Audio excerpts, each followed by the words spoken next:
Muito boa noite a todos. Nossa saudação fraterna e os nossos sempre votos de muita paz. Vou levantar para você ficar mais...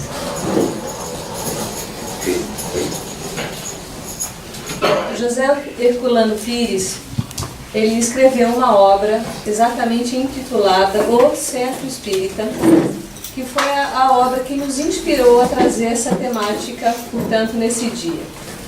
Herculano Pires, já no início da obra, ele diz: se nós soubéssemos o que significa o Centro Espírita, se nós soubéssemos da importância e das dimensões que cerceiam a questão tangível, ou seja, a materialidade, aquilo que os nossos sentidos veem, nós realmente ficaríamos surpresos. E mais do que isso, ele diz: se nós realmente soubéssemos da importância disso em nossas vidas, nós poderíamos transformar esse mundo muito mais rapidamente.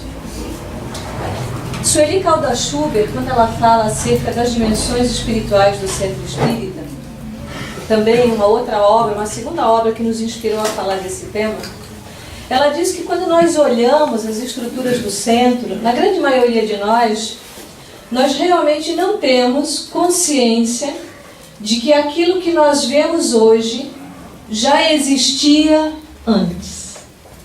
Que tudo isso foi devidamente planejado na espiritualidade, que tudo isso foi muito bem arquitetado na espiritualidade, para que hoje, nesse momento, nós estivéssemos todos aqui, exatamente do jeito que estamos dispostos. Há um plano que antecede a arquitetura, a materialidade do centro. São muitas entidades espirituais, benfeitores, que junto com aqueles que vêm num futuro próximo encarnarem para darem continuidade ao trabalho, e muitos daqueles que são esses operosos e graciosos trabalhadores do movimento, e muitas vezes trabalhadores de uma ou outra casa, quando desencarnam, continuam laboriosamente nas suas tarefas junto à casa. Então essa casa já existia antes, ela foi muito bem planejada. E muitas vezes nós somos até um tanto displicentes nas nossas vidas. A gente não pensa em planejamento.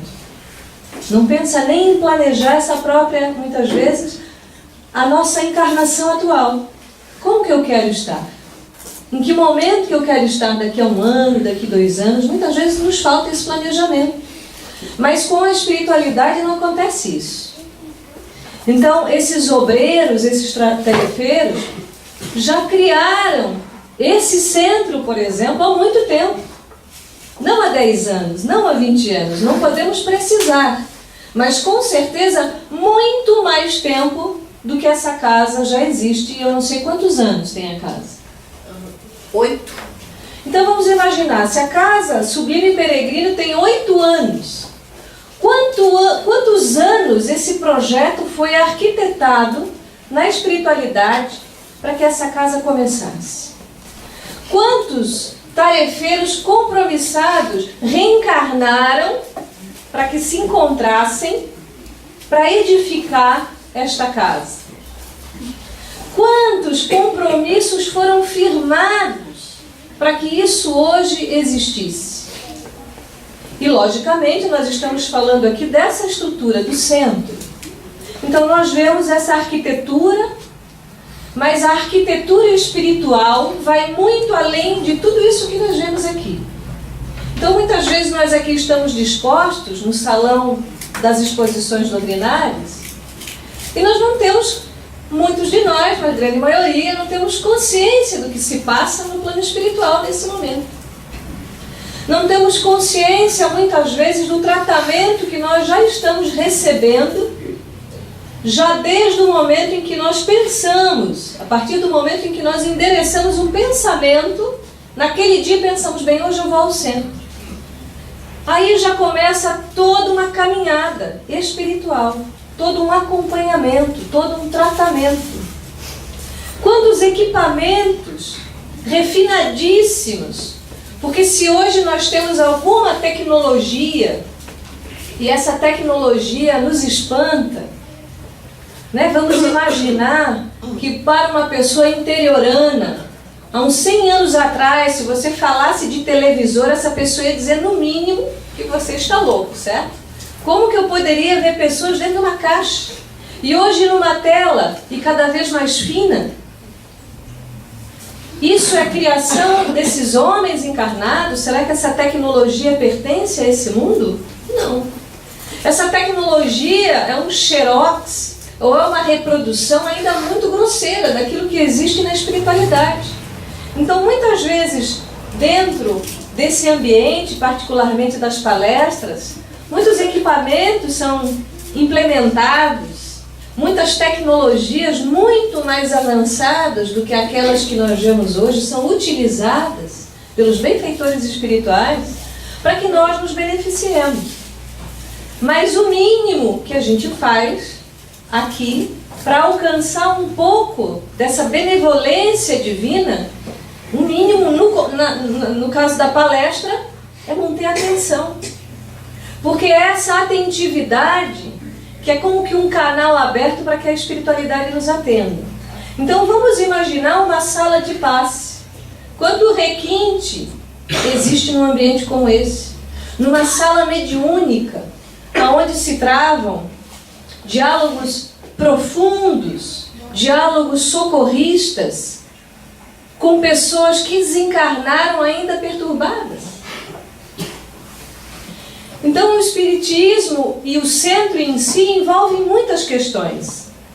E voltando à nossa obra, a obra que foi a nossa base de estudo, Herculano vai dizer que o centro espírita não é templo nem laboratório.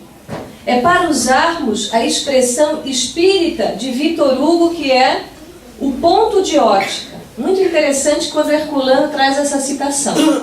Porque não é por acaso que nós usamos, quando nominamos o ambiente espírita de centro. Porque poderia ser qualquer outro nome, mas o usual, até mesmo o próprio Allan Kardec vai fazer menção a isso, como um centro de convergência, como um lugar de união, como um lugar, se é um ponto de convergência, não é um lugar onde hajam hierarquias. Vejam que é muito diferente de outras religiões, onde existem degraus, certo? O centro não. O centro é um lugar linear. E se existirem diferenças entre as pessoas, essas diferenças serão de ordem moral, não de títulos. E nós, provavelmente que viemos já e que estamos vindo de uma caminhada, porque todos somos peregrinos de muitas religiões. Nós já passamos por muitas etapas em vários países. Nós já falamos várias línguas. Nós já tivemos o uso de outros costumes diferentes dos nossos. E isso fica muito claro porque nós somos criaturas que temos alguns pendores, que gostamos dessa ou daquela língua, que simpatizamos com esse ou com aquele país. E será que isso é por acaso? Não. E o fato de nós termos vivenciado e termos angariado alguma experiência em um ou outro núcleo religioso, e o comum e usual é que em outras religiões, o que nós encontramos? Grandes obras suntuosas, imagens, rituais, paramentos, roupas, hierarquia. E nós entramos no centro, o que a gente encontra? Encontra imagem? Não encontra. Encontra algum tipo de ritual? Encontra misticismo? Não. Nada disso. Nem roupas especiais, nem linguagem diferente, nem códigos secretos. E o mais importante, não há hierarquia. Não há um maior dentro desse movimento. E por isso que os centros se organizam de formas associativas, já tangenciando a questão legal do centro espírita, que não nos cabe falar nesse caso. Mas é importante a gente perceber esse espaço do centro como um lugar de união, como um lugar de proximidade. Porque chega qualquer pessoa à casa espírita, qualquer um. Um letrado, o iletrado, o negro, o branco. Nada se considera nessas questões, porque o que importa é aquilo que o Espiritismo tem a oferecer a nós todos. E Herculano continua. Ele diz que o centro espírita é, sobretudo, um centro de serviço ao próximo. No plano propriamente humano e no plano espiritual. Porque nós aqui que estamos nos vendo, nos escutando, e aqui estamos no processo da reencarnação, lógico que nós vivemos aflições.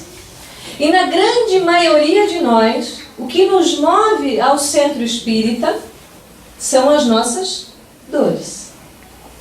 Mas e o que move um espírito desencarnado também ao centro? Na sua grande maioria são as suas dores. Porque é muito interessante quando a doutrina vem e nos dá por morta a morte. Ou seja, a morte não existe. A gente fica um pouco frustrado, né? A gente descobre isso. A morte não existe. Porque nós vamos dar continuidade ao nosso caminho exatamente do ponto em que a gente desencarnou. Então, se eu desencarno com alguns sentimentos de ressentimento, com muita mágoa, com sentimentos de vingança, com muita irritabilidade, ou com aquele jeito jocoso e brincalhão, eu vou desencarnar e vou continuar do mesmo jeito. Então nós vamos percebendo que o centro também acolhe essas almas, esses espíritos, que perderam o seu corpo, mas que ainda muitas vezes estão vinculados a sentimentos muito danosos. Então o centro espírita é um lugar de esclarecimento. Porque nós, na nossa grande maioria, nós realmente queremos ainda ter um tutor. Nós queremos ter um eterno alguém que seja responsável pelas nossas questões. Porque é muito fácil a gente se direcionar muitas vezes a certas práticas religiosas, aonde nós colocamos a nossa problemática na mão do outro e o outro diz, não, você faz isso e aquilo e pronto, e vai para casa. Você reza, ou você faz um ritual assim ou daquele outro jeito e pronto. Mas o centro espírita nos convida a fazer um autoestudo. Esse ambiente da casa espírita nos convida a fazer um mergulho para dentro de nós. Por isso que o centro também é um lugar de estudo. Para saber realmente quem nós somos. E o que temos feito até aqui. E por que vivenciamos essa ou aquela problemática. E por que muitas vezes o problema se repete. Será que o problema é com Deus? Será que a matemática da vida anda falhando? Será que esse e-mail está vindo para o e-mail certo? E está. Então, dentro do centro nós estudamos. Nós aprendemos a nos conhecer. E automaticamente tomar sobre nós a responsabilidade. Ou seja, nós saímos da tutoria. Porque ninguém vai dizer para nós, faça isso ou faça aquilo. Porque não é a função do centro ou do trabalhador do centro espírita. O espiritismo não proíbe absolutamente nada. Mas ele orienta tudo. Ele educa tudo. Tudo que nós pudermos imaginar, ele vai nos educar. Devolvendo a nós a capacidade de escolher, dizendo para nós que nós somos capazes realmente de escolhermos mais acertadamente nas nossas vidas, a partir do momento em que nós estamos munidos de conhecimento. Porque enquanto nós vivemos um mundo de ignorância, não no sentido pejorativo, mas a ignorância de nós próprios, a ignorância da nossa existência, que é uma existência imortal. Então o centro é esse lugar espetacular, aonde nós vamos assumindo as nossas próprias vidas e realmente fazendo consciência de que tudo está nas nossas mãos naquilo que diz respeito a nós. Fora isso, nada nos pertence, porque nós não vamos resolver o problema de ninguém. Então a doutrina é um processo, o processo de caminhar no caminho do Espiritismo é um processo extremamente esclarecedor. Muito esclarecedor. E uma vez, como diria Sócrates, quando nós iniciamos o processo do conhecimento, conhecer tem um princípio, mas não tem fim. Então, e por mais que a gente se debruce sobre as obras básicas, por mais, e não são leituras fortuitas, não deveriam ser. Na medida em que nós vamos avançando nesse processo de nós mesmos, nós vamos também avançando na percepção desse conhecimento. E essas fronteiras tendem a se alargar. Allan Kardec, no livro A Viagem, de 1862, ele faz uma colocação tão espetacular, porque à época de Kardec ainda a monarquia era vigente na França. E ele fez essa viagem por várias cidades do interior da França para visitar os seus confrades, para visitar os centros, para visitar o movimento. E ele diz que uma das situações que mais tocava o seu coração é quando ele via reunido no mesmo espaço um serviçal e um senhor, um duque e uma pessoa simples, sem título nenhum. Então Kardec nos diz nessa fala que dentro do ambiente espírita os nossos títulos não têm importância nenhuma. E deveriam não ter importância da porta para fora. Porque enquanto eu olho alguém que porventura, porque é porventura mesmo, está numa situação do ponto de vista material, intelectual, numa condição menor do que a minha, não significa que ele seja um espírito em condição menor que a minha. Às vezes é muito ao contrário. No Evangelho segundo o Espiritismo, quando a mensagem é ditada por uma rainha e ela diz: na vida eu fui rainha, mas quando ela desencarna, e ela exatamente dita essa mensagem para nos alertar, porque às vezes nós achamos realmente, nós nos achamos pessoas muito importantes, pelo título, pelo dinheiro, pelo carro, pelas coisas materiais, porque realmente quem é importante não se acha importante. Quem realmente tem importâncias espirituais vai ser cada vez mais humilde. E essa rainha se surpreende porque exatamente os seus serviçais, os mais baixos serviçais do seu reino, eram os espíritos que a socorreram quando ela desencarnou. Então, que revelação maravilhosa é essa para nós? Que coisa fantástica são esses saberes espirituais que nós vamos perceber sendo desvelados dentro da casa espírita. E muitas vezes nós estamos assim, é que eu estou na posição ativa, entre aspas, e vocês pensam que estão na posição passiva, certo? Só de ouvintes. É um engano. Porque quantas energias nesse momento você pode estar doando? Porque geralmente a gente acha que não tem nada para doar. Ah, não, eu não tenho nada, eu não sou especial, eu não falo bem, eu não faço isso. Não. Mas nós temos energias tão particulares, tão ímpares, que a espiritualidade, de mansinho, sem a gente perceber, toma um pouco das nossas energias. Mantém nas dimensões espirituais do centro espírita para socorrer outras pessoas. Muitas energias são trocadas entre nós próprios nesse momento. Então é muito ativo o processo dentro do centro espírita, não é um processo passivo. A não ser realmente que eu me coloque assim. Se eu me colocar assim, realmente eu não vou ter os resultados que eu almejo.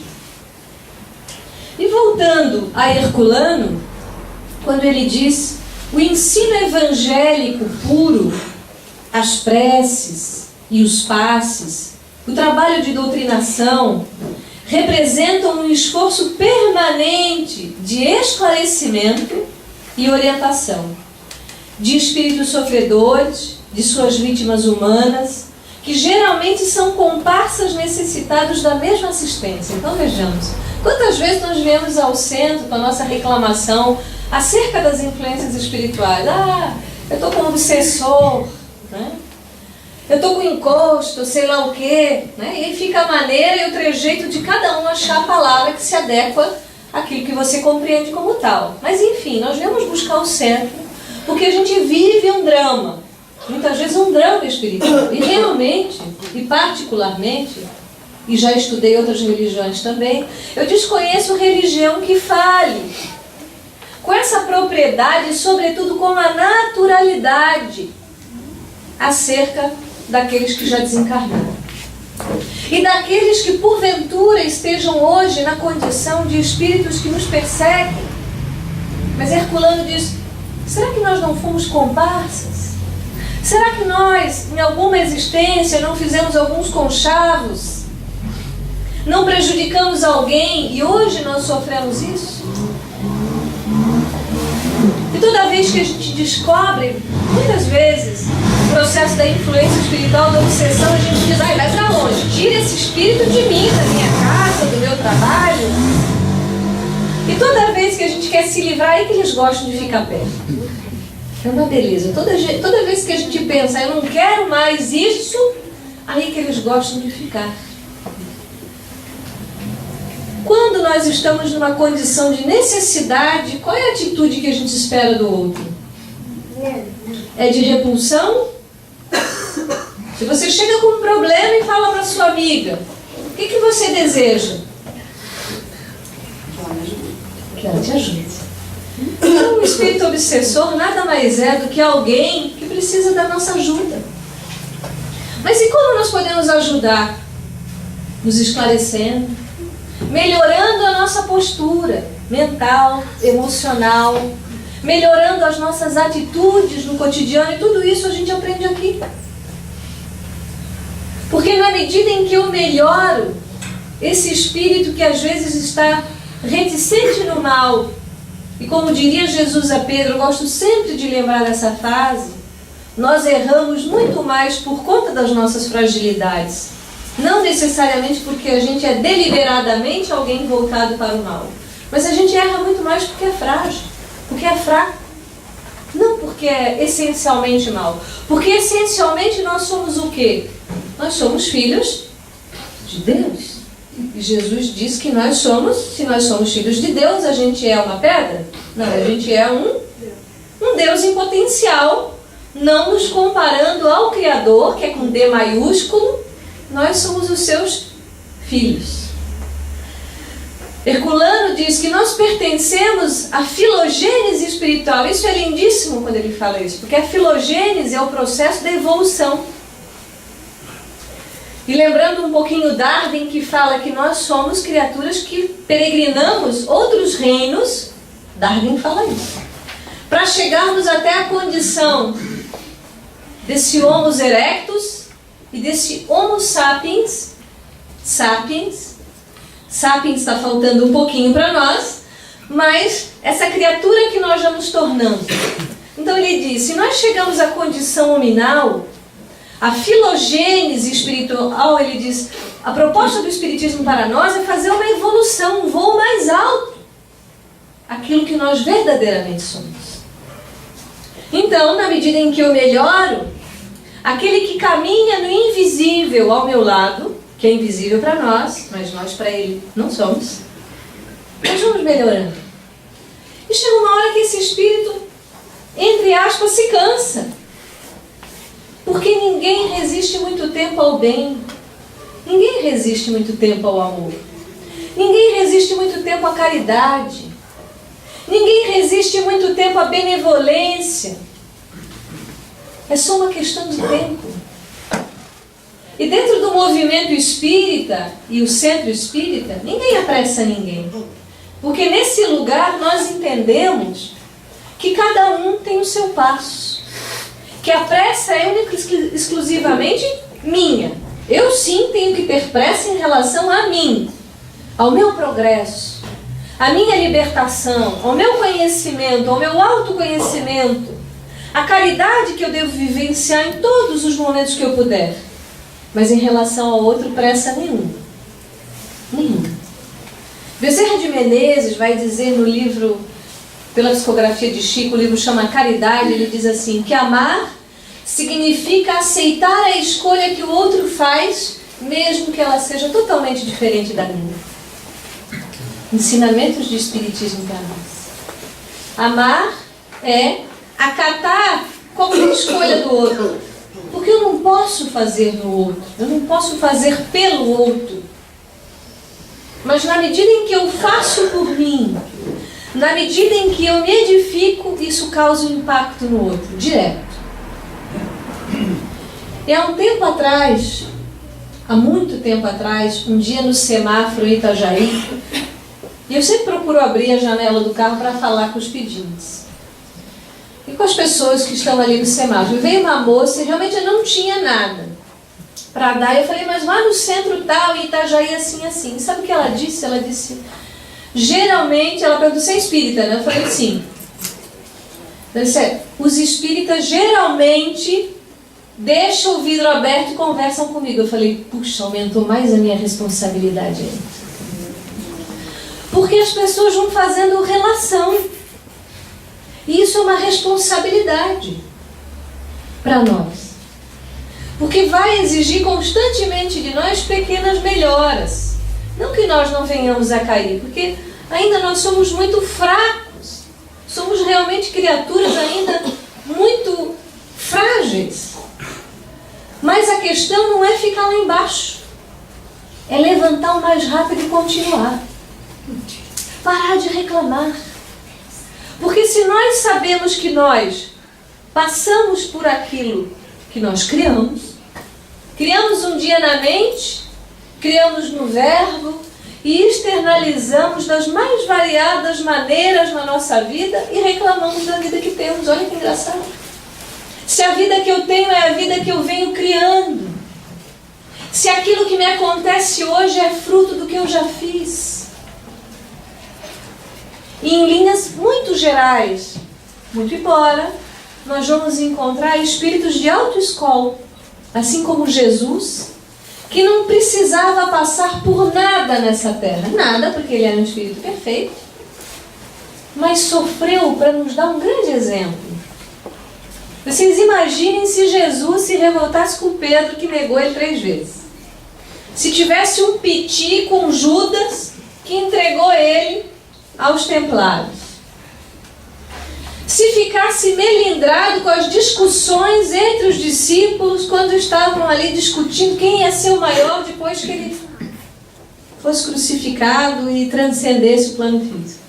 Imagine se Jesus tivesse essas preocupações. E olhando para Jesus e olhando para nós e olhando o que acontece dentro desse centro que nos ensina as máximas do Cristo, nos relembra aquilo que a gente tem que fazer. Perdoa. Perdoa porque você não sabe quando você vai precisar do perdão. Não julgue, porque um dia você pode estar numa determinada circunstância em que você gostaria que o outro também não te julgasse.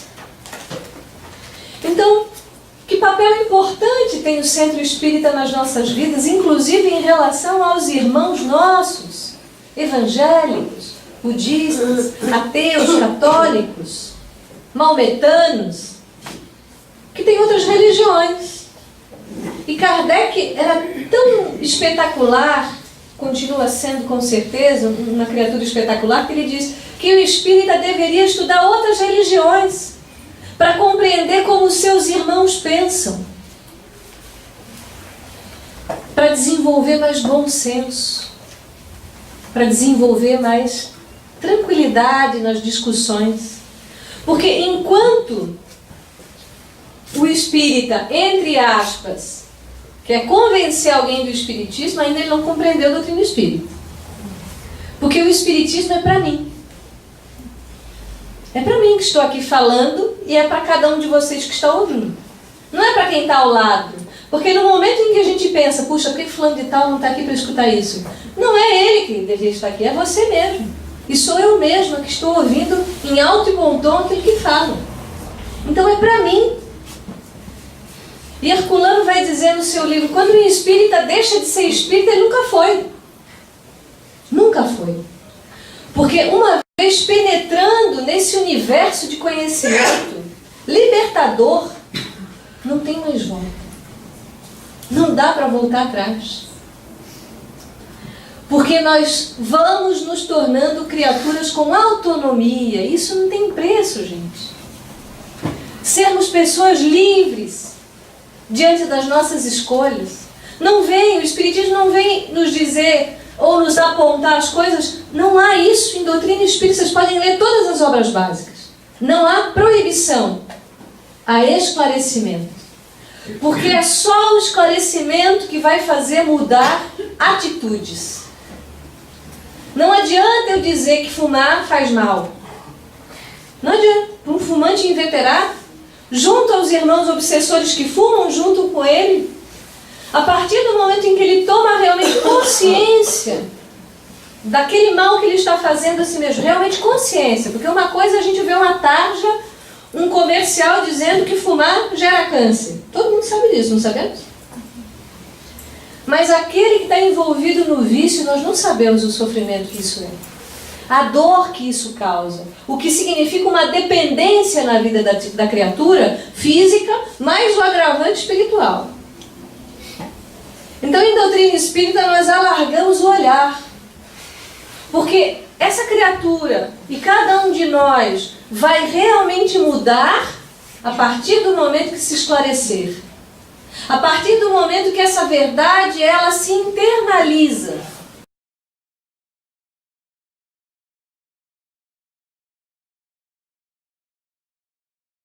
Muito boa noite a todos.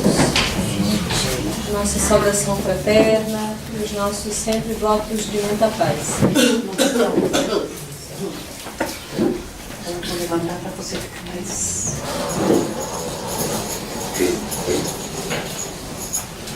José Herculano Pires, ele escreveu uma obra exatamente intitulada O Centro Espírita, que foi a obra que nos inspirou a trazer essa temática, portanto, nesse dia. Herculano Pires, já no início da obra, ele diz: se nós soubéssemos o que significa o Centro Espírita, se nós soubéssemos da importância e das dimensões que cerceiam a questão tangível, ou seja, a materialidade, aquilo que os nossos sentidos veem, nós realmente ficaríamos surpresos. E mais do que isso, ele diz: se nós realmente soubéssemos da importância disso em nossas vidas, nós poderíamos transformar esse mundo muito mais rapidamente.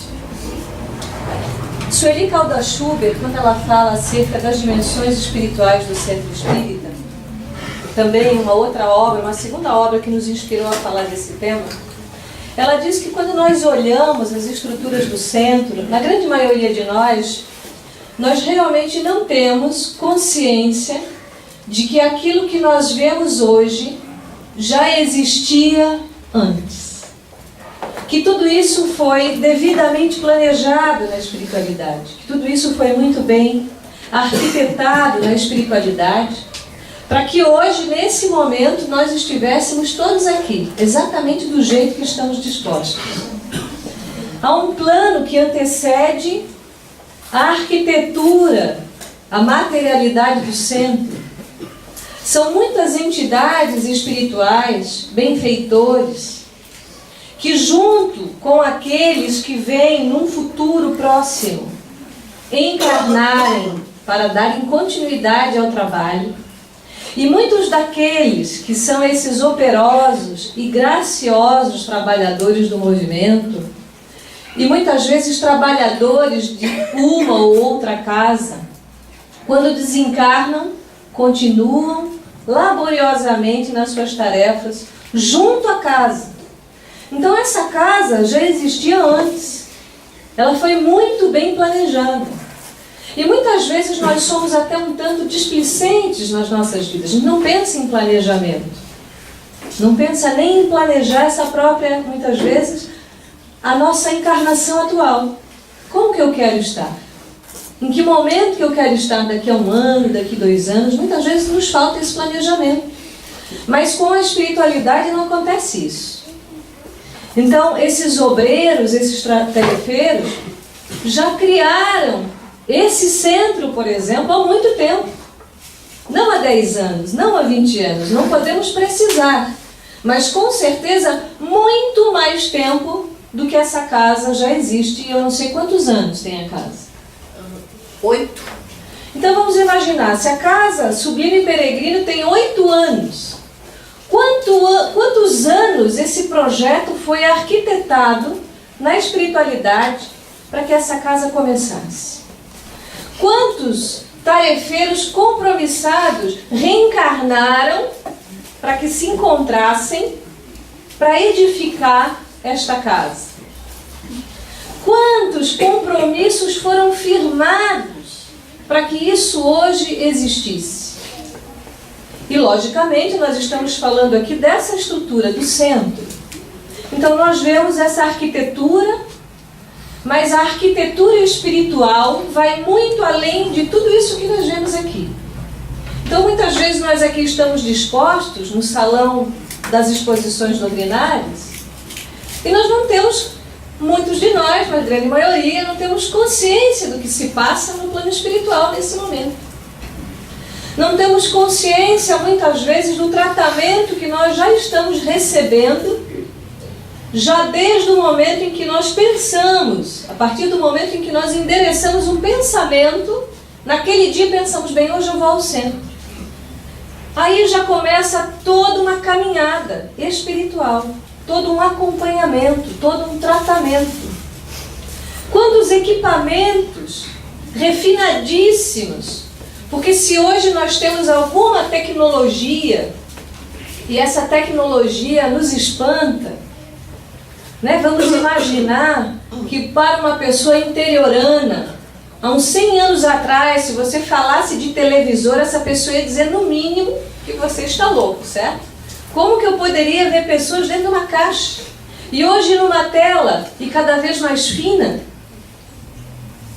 Isso é a criação desses homens encarnados? Será que essa tecnologia pertence a esse mundo? Não. Essa tecnologia é um xerox, ou é uma reprodução ainda muito grosseira daquilo que existe na espiritualidade. Então, muitas vezes, dentro desse ambiente, particularmente das palestras, muitos equipamentos são implementados, muitas tecnologias muito mais avançadas do que aquelas que nós vemos hoje são utilizadas pelos benfeitores espirituais para que nós nos beneficiemos. Mas o mínimo que a gente faz aqui para alcançar um pouco dessa benevolência divina, o mínimo no caso da palestra é manter a atenção.